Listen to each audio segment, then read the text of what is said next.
should probably bring you guys with me. Do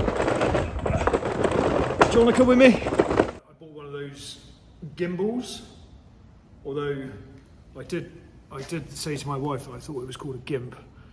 Apparently that's not right. This could be really risky, but we're gonna give it a go. No one wants to. So this is my wife Evie.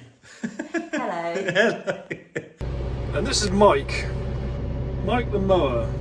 Oh, good morning. I'm just trying to put my phone into a holder. There we go. I've just spent an hour and a half dropping my daughter off at nursery because the traffic is so horrifically bad. So yeah, she's also obsessed with Stickman at the moment, which is really, really annoying because I've listened to Stickman for the last 2 hours about stick. It's not very fun. So I'm going to show you a bit of feeding and maybe a bit of greasing, which I don't do very often. I should do it more often, but I don't. I haven't greased this Telian for probably 3 or 4 weeks. So I'm going to grease it today and I'm going to show you a few little bits on it. And hopefully it won't bore the life out of you. But we'll see how we go.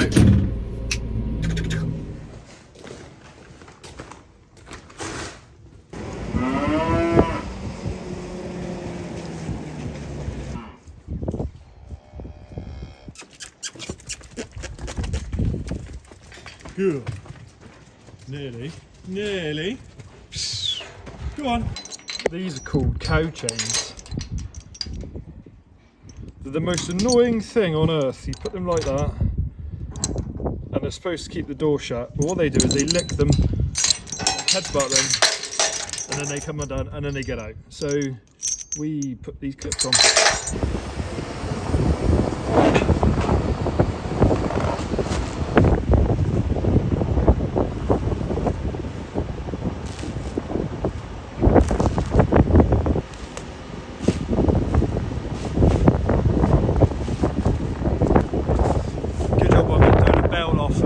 Funky Farmer or Tom Pemberton.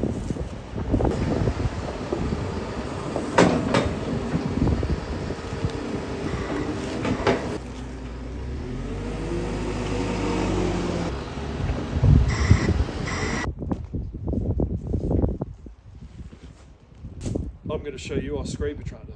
It's epic. 585 International. Yes, this is a very nice tractor. Oh, grandfather bought this brand new off a production line actually. He went up to see it being made. And it's been here ever since. I don't know what year, I could find out, I probably won't. But yes, very nice.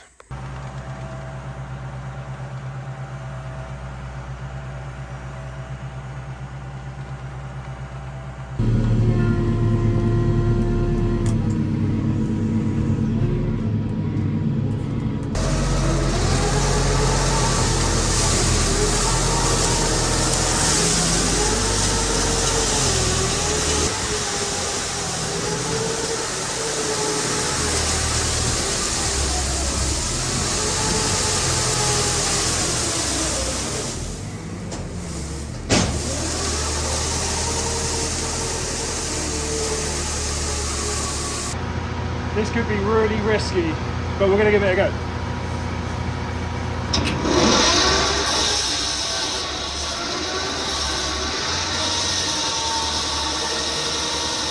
So the reason we bought a spreader bale this year was because straw prices have sort of gone through the roof.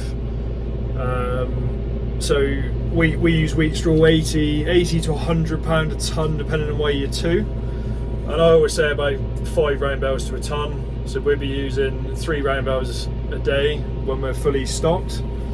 So it actually does get quite expensive. Spreader bale spreads it nicer, it saves you straw, you don't have to use as much.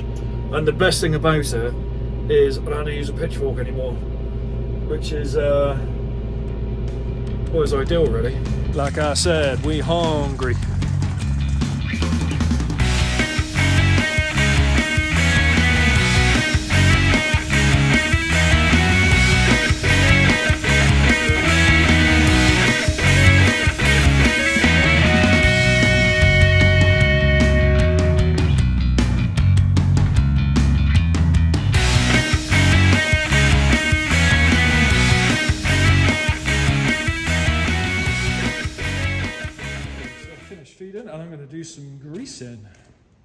One of my least favourite jobs on planet Earth. This is our grease gun. And it is the most annoying grease gun on Earth. And I'll show you why in a minute. Grease, grease, grease, grease, grease. Grease, grease, grease, grease, grease, yeah. Oh. Really? Oh, I hate this grease gun so much. Let the air out. The damn thing was like £300 or something silly. And I bet there's grease in there. Yes, there is grease in there. That's not annoying. Oh, now it'll work. And then as soon as you put it on the grease point, it won't work anymore. Oh, it's working. And now for my most favourite part, changing a grease cartridge. Oh. So, the issue is getting that out of there and getting a new one in.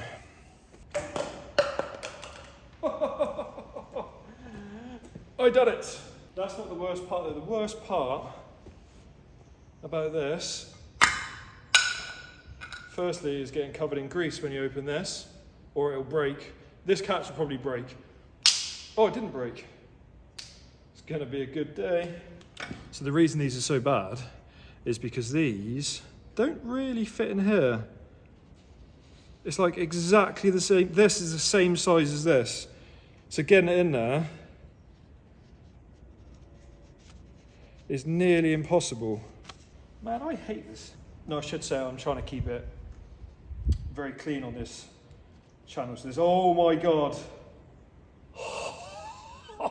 I've done it. Oh, maybe I've done it. I don't know if I've done it. Oh my God. It's gonna be a good year. It's because you guys are watching. That's what it is. Everything is going actually not too bad. Back axle of a JCB has got a tendency to squeak. And there's a bearing up in there, which I'll show you in a minute.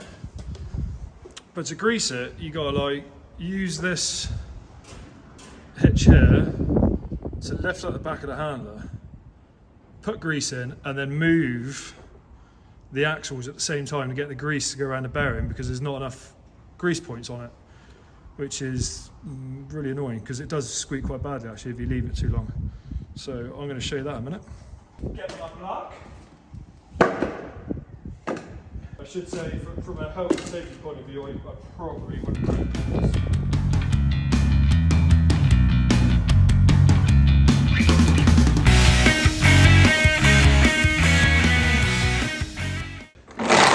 My trusty trolley. I'm not going to go under the wheels. I'm not that silly. I might be that silly, but honestly, it's worth the risk because the squeaking is so bad when it gets bad. Ah. I should probably bring you guys with me. Do you want to come with me? I know the lights under here is really bad, but this is a greasing point for this bearing here. And this is where the axle pivots. There's also another one here where it pivots. My old boss, because I used to work at a local farm, but what I used to do on really horrible rainy days in the winter was I'd pretend to grease a machine and I'd go and lie underneath it and I would just have a little nap, and then you'd hear him come in, and then two things you used to carry with me: grease gun and a hammer. So when you heard someone coming, you would just knock the hammer. Sounds like you're busy. It used to work a treat. Not so much these days because I work at home now.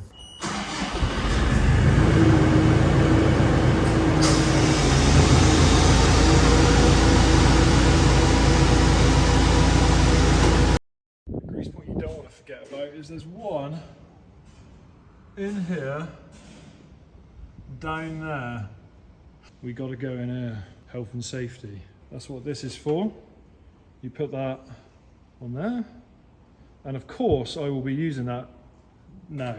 Just to clarify, I definitely have my boom stop on for health and safety. 100 grand, you get a grease bank on the back. 80 grand, no grease bank. Why? Why is that? Why would you do me like that, JCB? Why? So comment on our first video from a subscriber who wanted to know a few more details about our farm, sort of how big we are and all of that.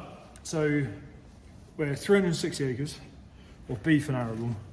We only have about 70 head of beef on average. Our numbers are a bit down at the moment. I think we're like 55, so quite a small beef operation, mainly arable. We're in Somerset. My grandfather owns the farm, and my father and myself are working on it. I've also got a wife who is, she is next level. She's really good. She's really supportive. I'm hoping you're going to see her in some videos, hopefully. In fact, I'll do that click thing where you go like that, and then she appears here. Ready? 1, 2, 3. Yeah, I don't have those kind of editing skills yet. I will introduce her, I promise. So yeah, that's kind of what we're about. 4th generation. You know, you guys should let me know if you want like more details or just general stuff that happens. I can go into details, especially like servicing machines and stuff like that, like running costs. But we do try and keep our kit up together. We have a trailer here full of beans ready for the spring, which hopefully we'll get some footage of that. Maybe some drone footage if I can afford it, which I probably can't, but I'll do my best. You might see the camera moving around a bit. I bought one of those gimbals, although I did say to my wife that I thought it was called a gimp. Apparently that's not right. So if it's moving around a bit, it's because it's quite new to me and I don't know how to use it. So I think the best thing to do now is go and introduce you to my wife. No one wants to So this is my wife, Evie. Hello. Hello. Where's my bacon sandwiches? I'll come make some in a minute. No, I was joking. Everybody's going to think that I'm really. Really what? High maintenance? Yeah. Funny that. Am I high maintenance? That's going to do it for today. Just want to thank you guys for watching. I'd really appreciate it if you subscribed, and I need to get a microphone and I mean, that'd be amazing. I need to take my boots off, but I really appreciate it. So yeah, I'll see you in the next one. Okay, thanks guys, bye. Wait, right there.